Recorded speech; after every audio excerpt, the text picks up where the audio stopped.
Hello student, आपका जो next topic है वो है इंटीग्रेटेड रेट लॉ। अभी जो आपका रेट लॉ उसको क्या करना है, आपको इंटीग्रेटेड करना है, मतलब क्या करना है, कॉन्सेंट्रेटेड करना है। ओके, देखते हैं। देन रेट लॉ और रेट कांस्टेंट ये क्या चीज है? It always depend upon the molar concentration of reactant, या फिर कॉन्सेंट्रेशन ऑफ रिएक्टेंट के ऊपर में दोनों भी rate constant as well as rate law क्या रहता है, डिपेंड रहता है।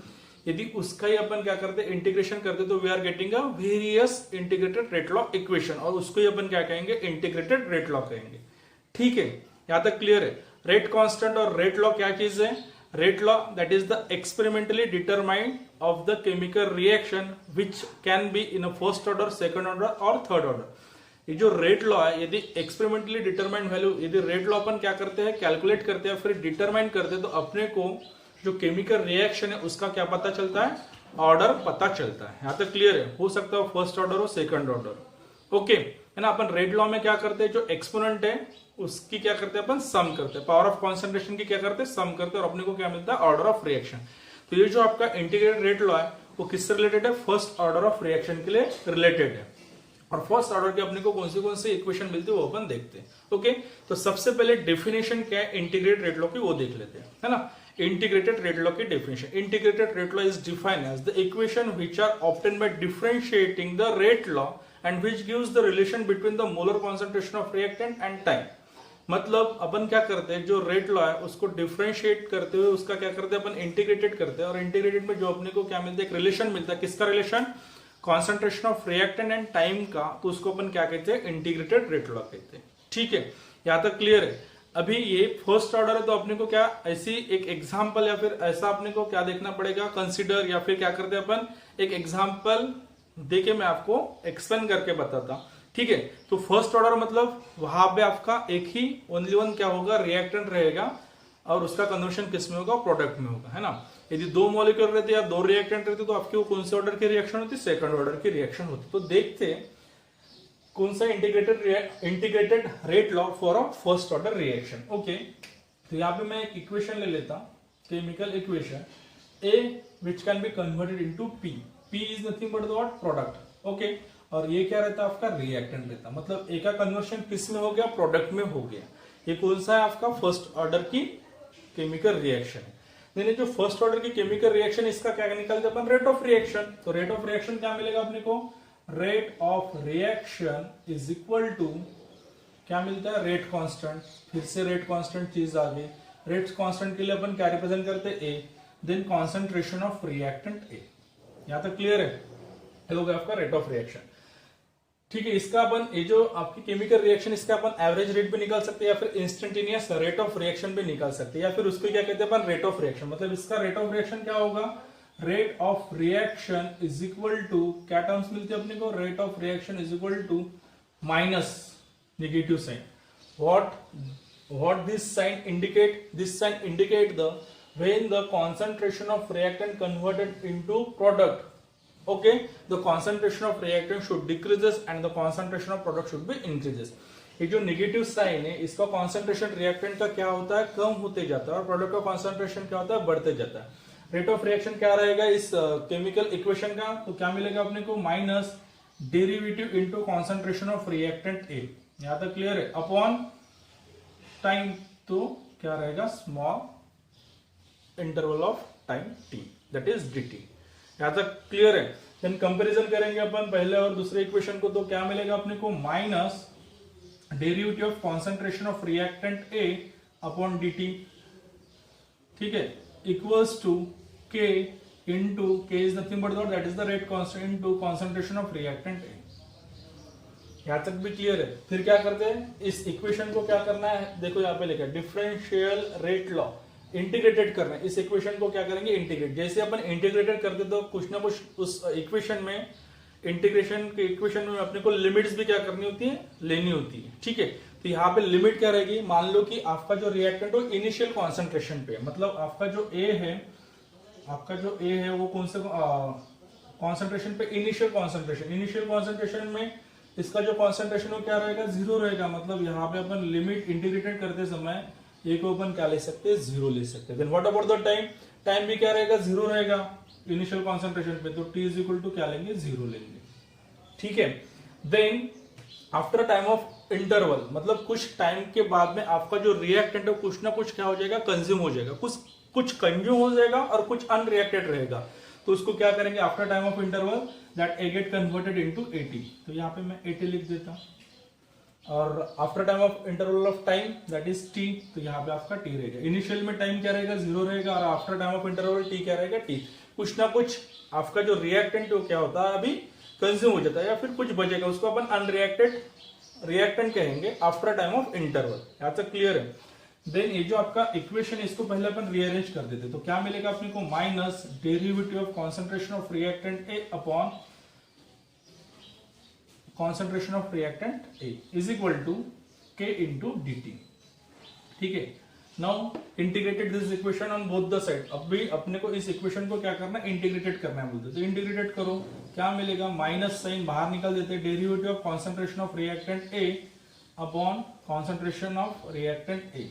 ठीक है, लिमिट्स क्या पुट करेंगे, initial concentration A0 after time interval concentration के चेंजेस इनटू 80। यहाँ तक क्लियर है। देन इंटीग्रेटेड के तो कांस्टेंट है के एज इट इज, और यहाँ पे dt, और टाइम क्या पुट करेंगे, इनिशियल का क्या रहेगा 0 रहेगा, आफ्टर टाइम इंटरवल क्या रहेगा t रहेगा, है ना। यहाँ तक क्लियर है। देन क्या करते हैं, इसका अपन इंटीग्रेटेड करते हैं तो अपने को एक इक्वेशन मिलेगा, या फिर डेल्टा या फिर derivative of a by a क्या मिलता है, a ही मिलेगा, और इंटीग्रेशन का साइन एज इट इज, तो इंटीग्रेशन एज इट इज लिख लेते हैं, और यहाँ पे क्या मिलेगा आपको, concentration of reactant A, the limit क्या पुट की थी अपन, at initial concentration that is A0, concentration of reactant after time interval that is 80 equals to, और इसका डेरिवेटिव क्या, इसका इंटीग्रेशन क्या मिलेगा, integration and derivative get cancel, और क्या मिलेगा KT। यहाँ तक क्लियर है, ये इक्वेशन अपने को मिल गया। अभी इसको अपन थोड़ा सॉल्व करते या फिर एलाबोरेट करते तो क्या मिलेगा अपने को, इंटीग्रेटेड का साइन एज इट इज, और यहाँ पे 80 माइनस क्या हो जाएगा, A0 हो जाएगा। 80 क्या है आपका, concentration of reactant after time interval, तो इंटीग्रेशन यहाँ पे मैं 80 ऐसे लिख लेता, माइनस का साइन एज इट इज, यहाँ पे माइनस, इसको अपन ब्रैकेट में ले लेंगे, और 80 integration of initial concentration of A0, इसको भी ऐसे ही लिख लेते, ठीक है, इज इक्वल टू क्या मिलेगा अपने को, KT एज इट इज।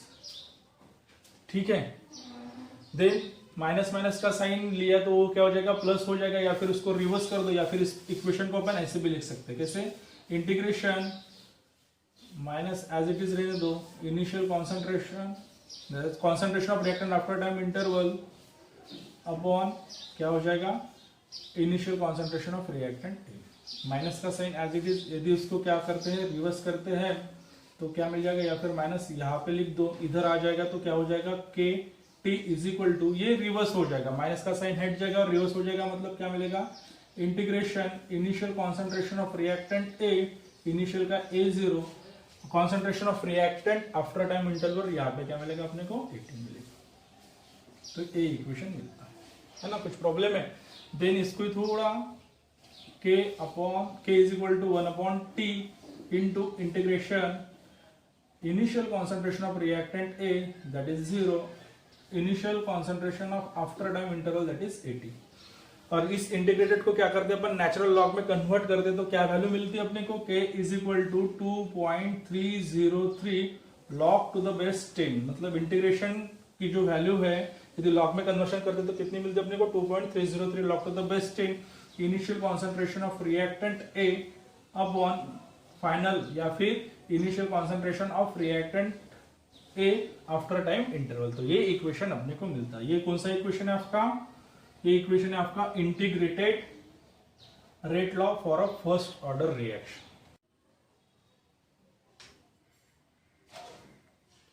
तो यहां पे आपको integrated rate law for first order of reaction का क्या इक्वेशन मिलता है, k is equal to 2.303 log to the base 10 initial concentration of reactant A upon initial concentration of reactant A after time interval. Okay, तो इसके अपने को various type of integrated क्या मिलते हैं, इक्वेशन मिलते हैं। इसके पहले भी मैंने आपको बताया, तो कौन से यहाँ पे आप देख सकते हो, ये जो चीज है ना, integration of initial concentration of reactant A after time interval upon initial concentration, okay, is equal to क्या मिलता है, माइनस KT, यदि यहाँ पे अपन ने एंटी लॉग ले लिया तो ये इक्वेशन क्या हो जाता है आपका 8t initial concentration of 80 upon after time interval upon a0 is equal to e to the power minus kt। Same equation यहाँ पे भी अपन ले सकते हैं, सेम मतलब ठीक है, यहाँ पे वो थोड़ा रब कर देता हूँ। ओके, तो ये जो आपका इंटीग्रेशन है वो एज इट इज लिख लेते हैं, integration initial concentration of reactant after time interval that is initial concentration A0 is equal to minus kt, है ना। यदि इसको डायरेक्टली अपन क्या कर दे, नेचुरल लॉग में कन्वर्शन कर दे तो क्या मिलेगा अपने को 2.303 log to the base 10 into initial concentration of reactant after time interval upon initial concentration is equal to क्या मिलेगा माइनस kt मिलेगा। ठीक है, इसका भी 2.303 उधर चला जाएगा, log टू द बेस 10 वैसे एज इट इज रहेगा। फिर से इसका एंटी लॉग लेते हैं तो क्या मिलेगा अपने को, log log get cancel, again the equation become at as it is upon a0 is equal to क्या मिलेगा e raised to the power minus kt। फिर से वही इक्वेशन मिलेगा, मतलब ये उसका क्या है, वेरियस इक्वेशन है, integrated rate law for what, for first order of reaction. Okay, next initial concentration. मान लो कि आपका जो इनिशियल कॉन्सेंट्रेशन है A0, उसको क्या कर लेते हैं अपन ए मोल पर डीएम क्यूब, मतलब इनिशियल कॉन्सेंट्रेशन। ठीक है, आफ्टर टाइम ऑफ इंटरवल कुछ चेंजेस उसमें होगी, इसके पहले भी मैंने आपको बताया। ठीक है, इक्वेशन तो अपने को मिला था, क्या इक्वेशन मिला था, उस इक्वेशन में वो वैल्यू पुट करेंगे। तो क्या इक्वेशन मिला था आपको, integrated rate law for first order का इक्वेशन लिया था अपन ने, k equals to 2.303 log to the base 10 initial concentration upon concentration of reactant after time interval. ये इक्वेशन अपने को मिला था, क्लियर है। अभी इसको अपन क्या करते हैं, वेरियस मतलब initial concentration, if the initial concentration of that reactant is A, मतलब A0 क्या रहेगा आपका A रहेगा, then whatever be the changes takes place in concentration of reactant after time interval that is X। इसको क्या ले लेते हैं अपन, X ले लेते हैं। ठीक है, तो A क्या है आपका, 80 क्या है, that is the initial concentration of reactant A after time interval, है ना। मतलब क्या हो जाएगा, ये जो 80 है उसकी वैल्यू क्या मिल जाएगी अपने को, 80 that is the initial concentration of reactant after time interval that is the A minus X। मतलब some changes should be takes place in a concentration of reactant and the equation becomes, now the equation become, ये जो equation होगा वो क्या हो जाएगा, यहाँ पे आपको सिंपल A0 की वैल्यू A पुट करनी है और 80 की वैल्यू क्या पुट करनी है, A minus X। A minus X that is the unreacted, है ना, concentration of reactant after time interval. मतलब आफ्टर टाइम इंटरवल में जो कुछ रिएक्टेंट है या फिर रिएक्टेंट है वो जो बचेगा उसको अपन कैसे क्या माइनस करेंगे, जितना बचा उससे माइनस कर दो तो अपने को क्या मिलेगा, इनिशियल कॉन्सेंट्रेशन ऑफ रिएक्टेंट है आफ्टर टाइम इंटरवल। तो इक्वेशन क्या हो जाएगा, K equals to 2.303 log to the base 10 initial concentration की value A that is the mole per dm cube, और यहाँ पे क्या रहेगा A minus X। तो ये जो इक्वेशन है ये इक्वेशन ये बनेगा, तो है ना। अपने को क्या मिलते, वेरियस क्या मिलते हैं, इक्वेशन मिलते हैं integrated rate law first order के। ठीक है, क्या मिलता है यहाँ पे, एक इक्वेशन तो ले लिया अपन ने, क्या मिलता है अपने को 80 upon A0 is equal to e to the power minus kt। ये क्या आपका इंटीग्रेटेड रेट लॉ का फर्स्ट ऑर्डर का रिएक्शन है, क्या इक्वेशन है, क्या मिलेगा, k is equal to 2.303 log to the base 10 into initial concentration upon final concentration. यहाँ पे क्या मिलेगा अपने को, k is equal to 2.303 log to the base 10 into A upon A minus X। Okay, तो यहाँ पे आपका जो integrated rate law for first order का जो टॉपिक है वो वहां पे कंप्लीट होता है। ओके, एक बार फिर से एक्सप्लेन करके बताओ, क्या देखा अपन ने, इंटीग्रेटेड रेट लॉ देखा। इंटीग्रेटेड रेट लॉ में क्या किया, डिफरेंशियल रेट लॉ को इंटीग्रेटेड किया तो अपने को क्या मिला, एक रिलेशन मिला। क्या रिलेशन मिला, क्या इक्वेशन मिला, k is equal to 2.303 log to the base 10 into initial concentration upon final concentration of 80। Okay, तो ये आपका क्या है, इंटीग्रेटेड रेट लॉ है।